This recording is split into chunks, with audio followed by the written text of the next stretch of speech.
While fighting raged through the Dolomite peaks, bloody battles were fought on the Slovenian-Italian border as well.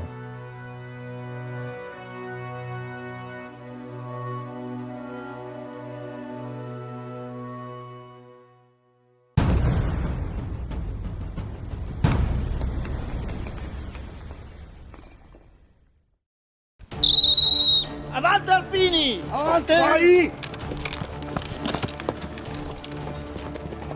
When Italy entered the war alongside the Entente powers in 1915, the goal set by the Italian High Command was clearly defined.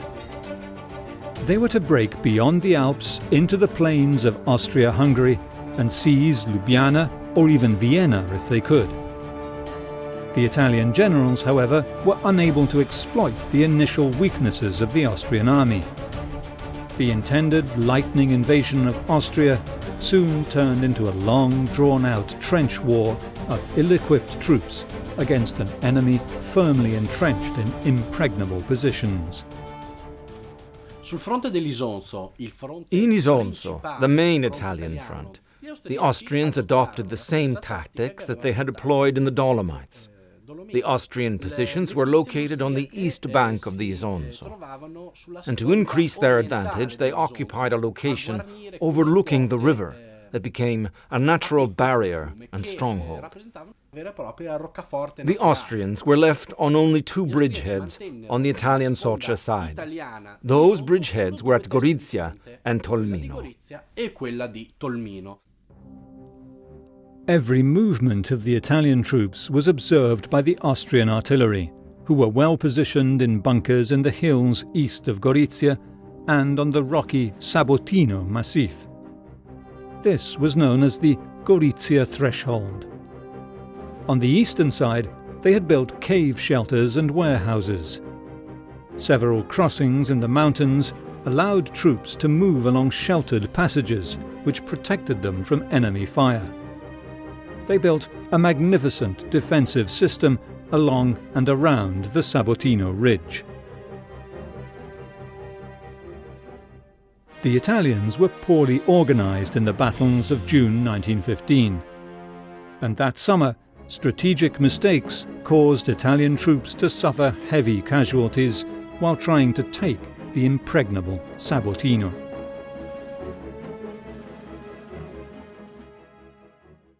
The bridgehead of Gorizia was divided into three main positions: the Monte San Michele in the south, the ridge of Podgora, the valley of Oslavia in the center, and the natural fortress of the Sabotino north. When the Archduke Joseph visited the front of the Sabotino, he told his trusted officials that he believed the Sabotino to be impregnable. Taking Mount Sabotino was crucial to breaking through the Austrian line, and the Italians suffered failure after failure in 1915. The Austrians took advantage of Mount Sabotino as a natural fortress, safe in the knowledge that their defences could not be broken through as long as they held the strategic mountain. On the other hand, the Italians began preparing shelters all around the mountain for attacking troops, squeezing the Austrian stronghold from below and building a road to approach the peak. The siege of Mount Sabotino was supported by a powerful artillery weapon called the bombarda. These weapons were modeled on old methods and were positioned close to the front of the lines of troops. The troops using them knew exactly where to point the weapons so they could break through both the fort walls and barbed wire.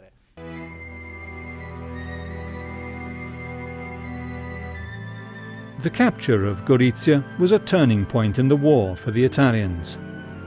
From August 1916 to September 1917, the Italian army launched 5 more powerful offensives on the Isonzo front, pushing back the Austro-Hungarian troops, who had been weakened by actions on the Romanian front of the war.